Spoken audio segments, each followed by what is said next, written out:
Hello दोस्तों, मैं हूं सीए कुलदीप कुमार। ये वीडियो मैं स्पेशली उनके लिए बना रहा हूं जो कॉन्ट्रैक्टर हैं, ठेकेदारी का काम करते हैं। वो जैसे बिल्डिंग का निर्माण करना हो गया या ठेकेदारी पे फर्नीचर का काम करते हैं, पीओपी या टाइल पत्थर का काम करते हैं, तो ये वीडियो उनके लिए बहुत हेल्पफुल होगी। जिससे उन्हें पता चल पाएगा कि उनके बिजनेस पे टैक्सेशन के कौन कौन से प्रावधान एप्लीकेबल होते हैं और इनकी बेसिक नॉलेज उन्हें होने से हो सकता है उनके बिजनेस में उन्हें बेनिफिट मिले।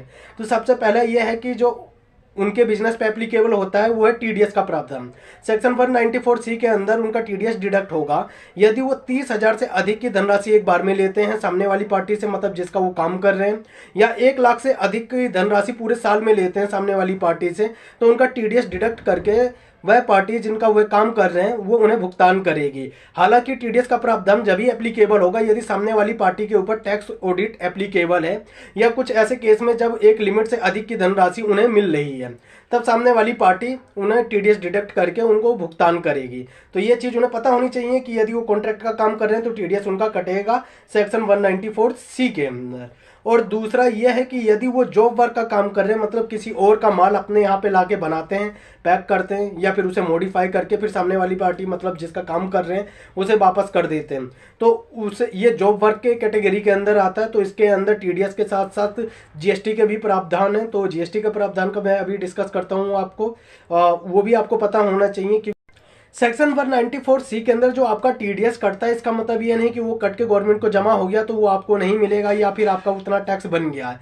यदि आपके टोटल इनकम और या आपका टोटल टैक्स कम बनता है और आपका टीडीएस अधिक कट गया है, तो आप अपनी इनकम टैक्स की रिटर्न भर के वो जो अधिक आपका टीडीएस कटा है उसे रिफंड मंगवा सकते हैं। तो इसके लिए आपको अपनी इनकम टैक्स की रिटर्न भरनी पड़ेगी और अपनी जो टोटल इनकम है उसकी डिटेल अपने आईटीआर के अंदर देनी पड़ेगी।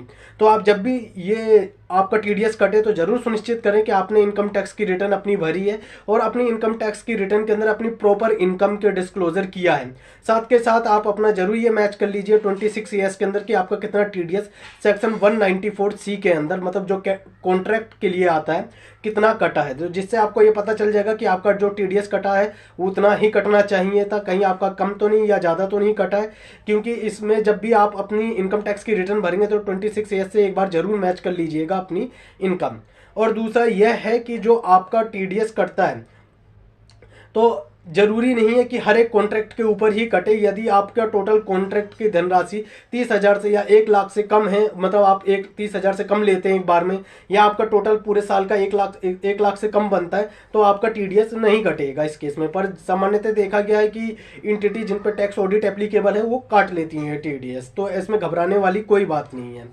तो जरूर अपनी इनकम टैक्स की रिटर्न भरें, रिफंड मिल जाएगा आपको। वो जो आपका एक्सेस टीडीएस है वो आपको रिफंड हो जाएगा यदि आपको टोटल टैक्स टीडीएस से कम बनना है। तो जब भी आप अपनी इनकम टैक्स की रिटर्न भरेंगे तो एक्सेस टीडीएस आपको रिफंड में मिल जाएगा। अब मैं बात करता हूं उनके लिए जो जॉब वर्क का काम करते हैं, मतलब किसी और के बिहाफ पे अपने यहाँ पे माल बनाते हैं, पैक करते हैं, मॉडिफाई करते हैं, फिर वो जिनका माल बना रहे हैं उन्हें वापस कर देते हैं। तो उन पर टीडीएस के साथ साथ जीएसटी के प्रावधान भी एप्लीकेबल होंगे। तो वो जरूर सुनिश्चित करें कि यदि उनका टर्नओवर 40 लाख, 20 लाख या 10 लाख जो भी उनके ऊपर एप्लीकेबल है उससे अधिक होता है तो वो जीएसटी का सर्टिफिकेट जरूर लें।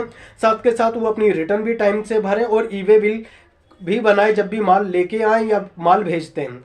और जरूर वो सुनिश्चित करें कि यदि वो कोई वस्तु बना रहे हैं किसी और के लिए तो वो 1 साल की समय अवधि के अंदर उसे वापस कर दें। और यदि वो उस वस्तु को बनाने के लिए जिनका वो माल बना रहे हैं उनसे कोई मशीन लेके आए हैं अपने यहाँ पे, तो वो भी 3 साल की समय अवधि के अंदर उन्हें वापस कर दें। हालांकि ये समय अवधि बढ़ाई जा सकती है 1 साल और 2 साल, मतलब वस्तु के केस में 1 साल और यदि कोई मशीन है तो उसमें 2 साल की समय अवधि और बढ़ाई जा सकती है।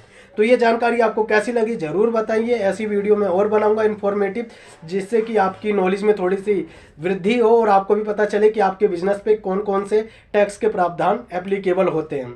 तो आप अपनी राय जरूर दीजिए। Thank you.